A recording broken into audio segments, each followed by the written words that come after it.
Yo guys, what is up? Welcome to another video, and today I'm going to be predicting this weekend's autumn internationals that are coming up on Saturday. Um, and it is a very exciting week for fixtures. So I will be going through the fixtures, who I think is going to win, and what I think, which players do you think I think stand out on the team winning. So first up we have Wales versus Australia. Now, Wales versus Australia has happened quite a few times over these past autumn internationals, um, with Australia coming out on top most of the time. Now, Wales are going to have to. Wales are a very good side. They're number 3 in the world right now, currently. Um, and they're still a very good team. Beat Scotland 21-10 last week in that starter international. So we'll have to see how Scotland do after that loss. But back to Wales. Yeah, Wales have got a very good team this year. They're improving every match. But when it comes to Australia, they're not their strongest. Australia usually get the better of them. So it'll be very interesting. I saw the teams today.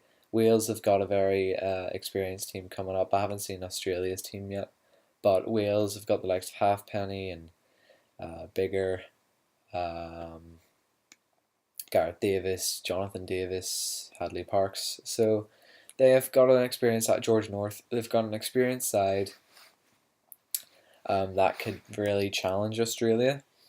I'll have to see how Australia's side, Australia's team looks, but in terms of the result, they're in Wales. Wales have got a good team. Australia will probably put out a strong team too.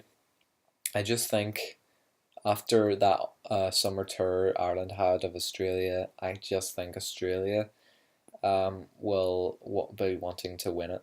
I have a feeling they will sneak it against Wales again. They'll get a better over Wales again, and I predict Australia will win by 5 or more points. I know it's a bit harsh for Wales, but it's Australia will be wanting to fight back.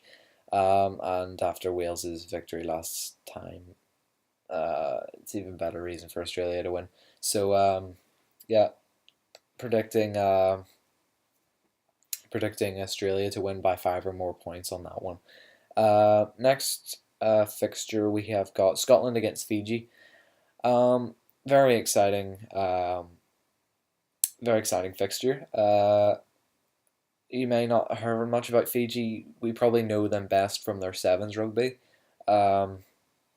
And rugby union is also one of their biggest sports. So they're experienced at it.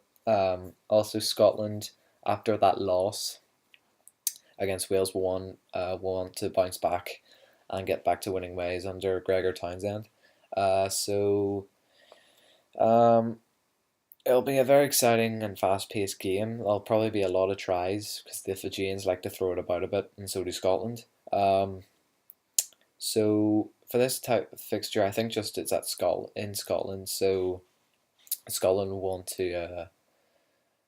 to impress at home, and they have the likes of Stuart Hogg back from injury. So I think that'll be a big factor for them in that match. So I predict Scotland to win by 12 or more points against Fiji. I think it'll be a high-scoring game because Fiji like to do a lot of running and attacking rugby, and so do Scotland. So I think there'll be a lot of tries and a lot of scores, but I think Scotland will come out on top for that one.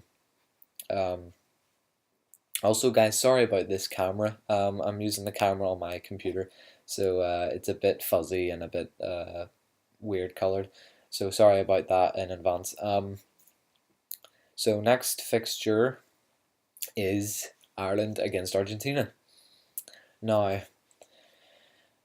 okay, so a couple of years ago, in the 2015 Rugby World Cup, Ireland were looking good. They were looking strong. They were looking one of the favourites to win the actual World Cup, to get to the final. We came up against Argentina in the quarterfinals, and let's just say they blew us away.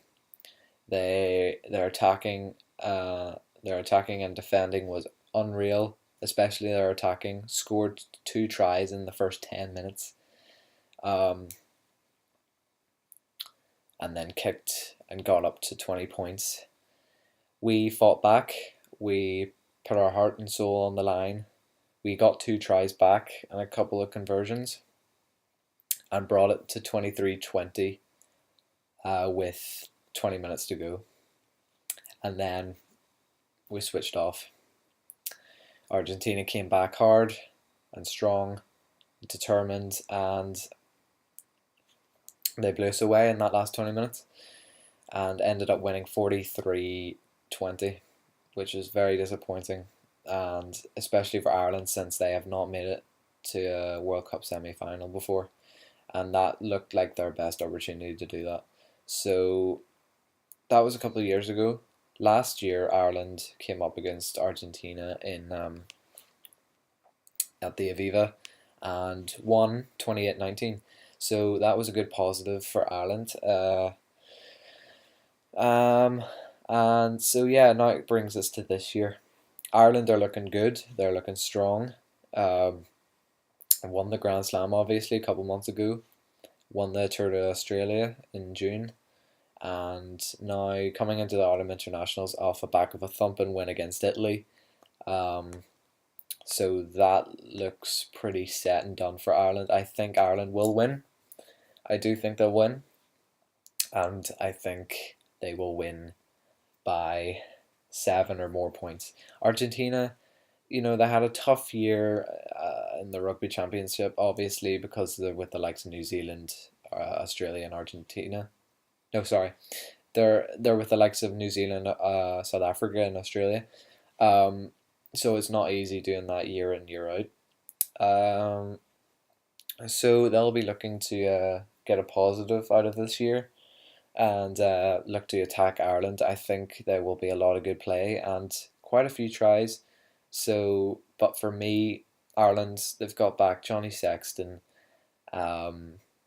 They've got back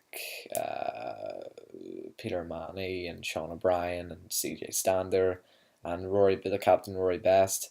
And with Jordan Larmour at fullback again, after the wonderful hat-trick he scored last week against Italy, there's just no overlooking him this week. He'll probably do another brilliant performance and challenge Carney for this number 15 jersey. Everybody is talking about Rob Carney versus Jordan Larmour.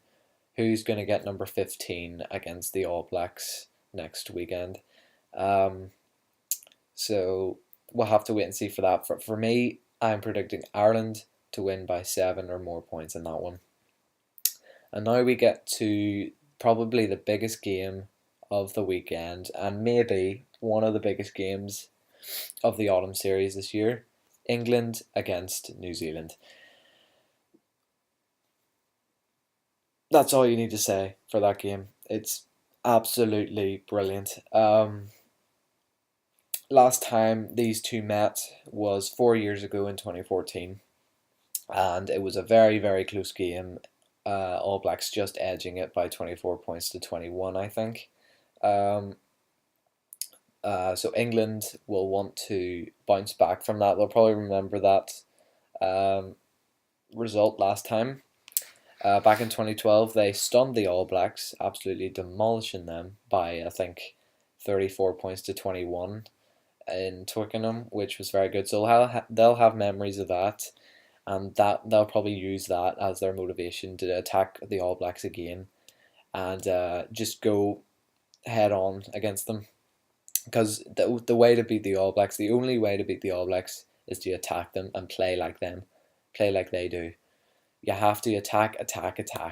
Even if you defend, attacking has to be your main priority in the game to defeat the All Blacks, because they will punish any mistakes. You have to be accurate, you have to be controlled, and you have to make sensible decisions, or else the All Blacks away scoring a try. So this game is going to be very, very exciting. But for me, I just feel England. I saw their team. They've put a good team out. They have put a good team out. Chris Ashton back for them. He's not my favorite player, but he can offer something for them. Um, Obviously got Farrell. Obviously that discussion about his tackle against the Springboks is a big deal, and so I think it'll be England. Sorry, I think it'll be New Zealand winning it by 5 or more points. So that's going to do it for this video, guys. Hope you enjoyed it, and stay tuned for a new video coming out soon.